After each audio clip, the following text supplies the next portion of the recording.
We're hearing from parents in our community that they often face dysregulation, big emotions from their kids, and parents can take the blame or blame themselves. But there are other factors at play. Child psychologist Tammy Schamuhn joins us this morning to talk a little bit more about this. So let's level set this for people. Tammy, are we actually seeing more big emotions from kids right now? And should parents feel like they should take the blame on this? Okay, yes, we are. Okay. Actually, like if we look over the last 20 years, like kids' behaviors and emotions are getting bigger, but we're not going to blame the parents here. Okay, so I want to take a big breath. What we're seeing is we're raising kids in a really fast-paced world. Okay. There's a lot of stress.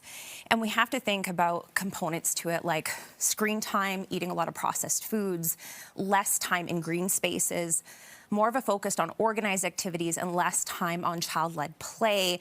So basically we have these little nervous systems that are really overwhelmed. Think of like they're hijacked.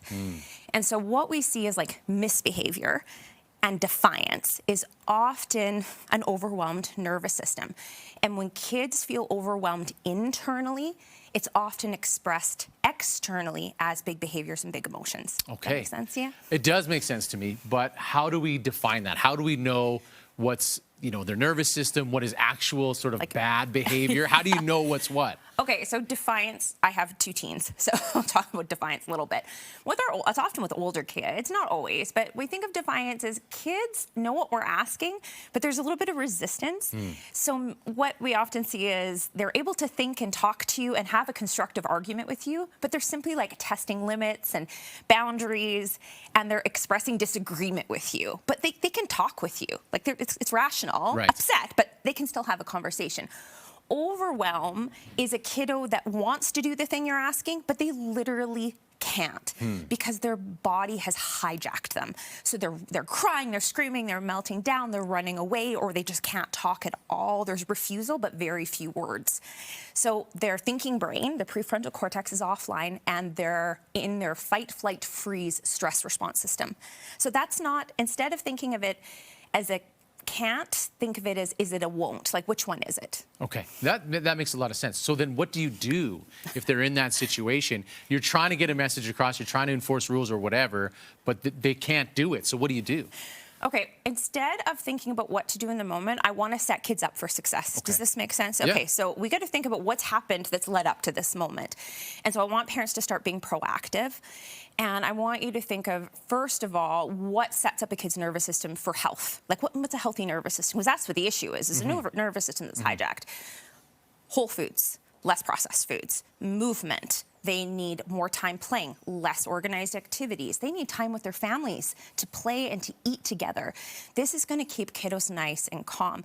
But every kiddo has a unique nervous system. It's not the same, so I can't give you a strategy unless you know which child you have. Okay. So for today, we're going to break it down really easily for your viewers. Sure. You're going to have sensory avoiders or sensory seekers. So what you're going to do, it depends on your kiddo. Sensory seekers, like my son, climbing everything, chewing on everything, bumping into everything, talking lots, on top of you, like wants to have discussions about things. Those kiddos are understimulated. They need heavy work. They need lots of movement, deep pressure.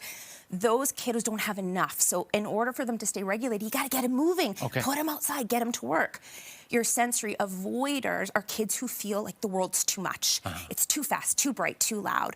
Your avoiders, like my 2 daughters, they are kiddos who melt down in public places. When there's a loud noise, they're covering their ears. These are kiddos who my clothes are itchy. They got tags are bugging and they don't like their socks on. So they need less, they need quiet, less transitions. Those kiddos need noise-canceling headphones, or they get to choose what clothes they're wearing that feel comfy to them. They're often picky eaters too, so a little harder to feed. But it's just because the world feels like too much. So those kids need quiet time, less transitions, just slight changes to their environment. So both of these kiddos, when we make these adjustments, feel safer in their bodies. So it's I guess reframing what kids need.